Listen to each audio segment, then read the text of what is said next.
En Chine, le tout premier groupe d'amateurs de sport électronique est sur le point d'obtenir un véritable diplôme à l'université. Les sports électroniques sont souvent considérés comme un passe-temps plutôt qu'un sujet d'études sérieux, mais les mentalités changent peu à peu, alors les diplômés sont-ils susceptibles de devenir les prochaines stars professionnelles de l'e-sport?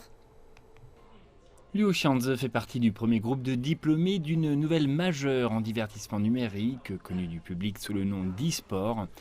Mais aucun de ses camarades de classe n'a fini par travailler dans les sports électroniques et encore moins à devenir des joueurs professionnels. Nous ne sommes pas entraînés pour bien jouer. Tout comme les autres sports, l'âge d'or des joueurs professionnels se situe entre 16 et 18 ans. Ils ont la meilleure énergie et les meilleurs réflexes. Nous étions déjà trop vieux pour cela lorsque nous sommes entrés à l'université. Il dit que les joueurs professionnels ne sont qu'un élément des sports électroniques, tout comme les sports électroniques sont un secteur dans l'industrie du jeu au sens large. Donc jouer à des jeux ne fait pas partie de leurs études, contrairement à ce que les gens imaginent normalement. Au lieu de cela, on nous a appris à concevoir des jeux plus amusants, à programmer et à gérer des compétitions de sport électronique.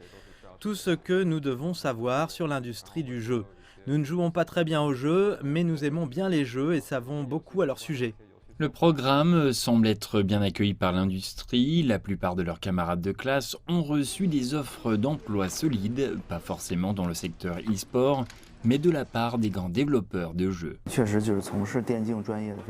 Très peu de diplômés sont directement engagés dans des travaux liés au sport électronique. Mais ils sont toujours dans l'industrie, car les jeux sont la partie supérieure des sports électroniques. Les sociétés de jeux riches manquent particulièrement de talents de conception pour les jeux de sport électronique, et les grandes entreprises sont plus attractives. C'était juste une question de choix très réaliste. Les universités chinoises ont commencé à proposer des diplômes en e-sport en 2017. C'était dans le but de participer au développement de l'industrie mondiale du jeu. Aujourd'hui, plus de 20 universités chinoises proposent des spécialisations en e-sport.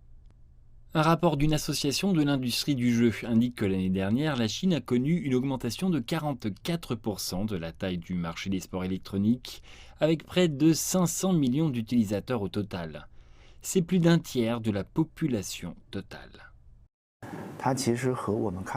Le e-sport est comme n'importe quel autre sport traditionnel, mais avec un public beaucoup plus large.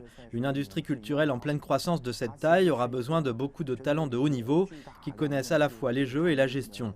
Je pense que cette spécialité est très pratique à long terme et cela sera très utile pour le développement de l'industrie.